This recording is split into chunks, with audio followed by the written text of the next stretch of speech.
Parts होते हैं। वैसे तो कई सारे पार्ट्स होते हैं, लेकिन आज सिर्फ 2 पार्ट्स के बारे में बात करूंगी। एक होता है सब्जेक्ट और दूसरा होता है प्रेडिकेट।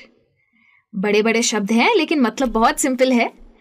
सब्जेक्ट का मतलब होता है वो चीज जिसके बारे में ये सेंटेंस है, यानी कि सेंटेंस का जो पहले का हिस्सा होता है, जिसके बारे में वो सेंटेंस होती है, उसे कहते हैं सब्जेक्ट। इस केस में यहां पे द मैनेजर कोई इंसान है, उसके बारे में ये सेंटेंस है। तो जैसे ही मैं कहती हूं द मैनेजर, आप समझ जाते हैं कि यहां इस सेंटेंस का मेन हीरो है द मैनेजर। और प्रेडिकेट वो चीज होती है जो कि हमें उस मैनेजर के बारे में बताए, यानी कि सब्जेक्ट के बारे में बताए।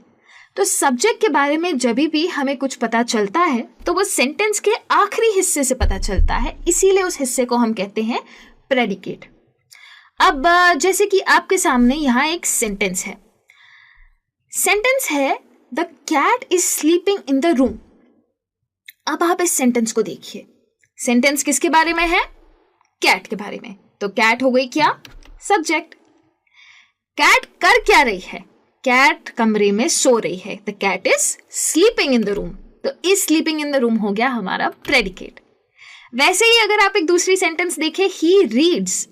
ही कौन है? वैसे तो ही एक प्रोनाउन है, हो सकता है उनका नाम जॉन हो। मुझे जॉन बार बार नहीं कहना, इसलिए मैं कह रही हूं ही। इसके बारे में जरूर बात करेंगे, चिंता मत कीजिए। लेकिन अभी के लिए ही हो गया हमारा सब्जेक्ट, क्योंकि करता कौन है? ही। क्या कर रहा है? ही पढ़ रहा है। तो ये जो रीड्स है वो बन गया मेरा प्रेडिकेट। अगर आप इतना समझ चुके हैं तो आप रेडी हैं एक और कॉन्सेप्ट सीखने के लिए, और वो है पंक्चुएशन मार्क्स। अब ये पंक्चुएशन मार्क क्या होता है? किसी भी सेंटेंस के एंड में अगर मैं बताना चाहती हूं कि अब मुझे रुकना है, एक विचार हो गया, रुकूंगी, तब मैं यूज करती हूँ फुल स्टॉप। फुल स्टॉप को इंग्लिश में कहते हैं पीरियड और हिंदी में कहते हैं पूर्ण विराम। तो अगर मैंने आपको कोई इंफॉर्मेशन दे दी, जैसे कि मैंने आपको कह दिया I am going to the zoo या I am going to the office, तो आप देख रहे हैं ना, जब मैं जू और ऑफिस कह रही हूँ तो मैं रुक रही हूँ, 2 सेकंड का पॉज ले रही हूँ। इस पॉज को कहते हैं फुल स्टॉप।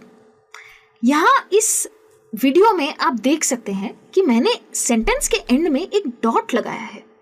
ये डॉट को ही कहते हैं फुल स्टॉप। तो अगर मैं आपसे कहूं कि मुझे पेंसिल दो या फिर मुझे जरा पेंसिल दीजिए, तो भी मैं आखिरी वर्ड के बाद जब रुक रही हूं तो उसे कहते हैं फुल स्टॉप। फुल स्टॉप अब क्यों यूज करना चाहिए? बहुत इंपॉर्टेंस है इसका। जैसे कि आपके सामने ये एक पैराग्राफ है। अगर आप ध्यान से देखें तो इस पैराग्राफ में कोई फुल स्टॉप नहीं है। उसका मतलब कि इस पैराग्राफ में हमें कहीं रुकना ही नहीं है।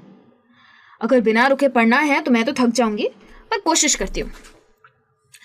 Claire skipped excitedly towards her friends. They smiled when they saw her. Happy birthday, Susan shouted. The other girls cheered and ran to Claire. They met with the hugs and produced presents. Claire was touched. मैं तो यहाँ थक गई। Full stop नहीं था, कोई pause ही नहीं मिला। यही अगर फुल स्टॉप होता तो मैं कहती Claire skipped excitedly towards her friends. They smiled when they saw her. Happy birthday, Susan shouted.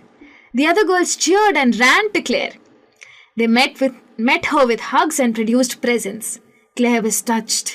She hadn't even mentioned that it was her birthday this week.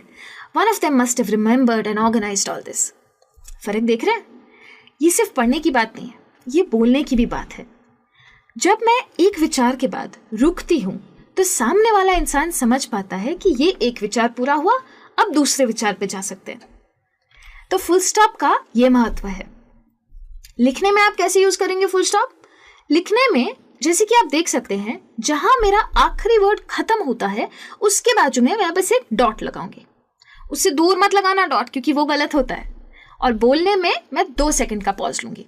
यानी कि अगर मुझे कहना है सॉल्ट चाहिए, मेरा खाना फीका फीका है, तो मैं बोलूंगी please pass the salt, my food is bland. देखा, 2 सेकंड का पॉज बहुत सिंपल है। ठीक है,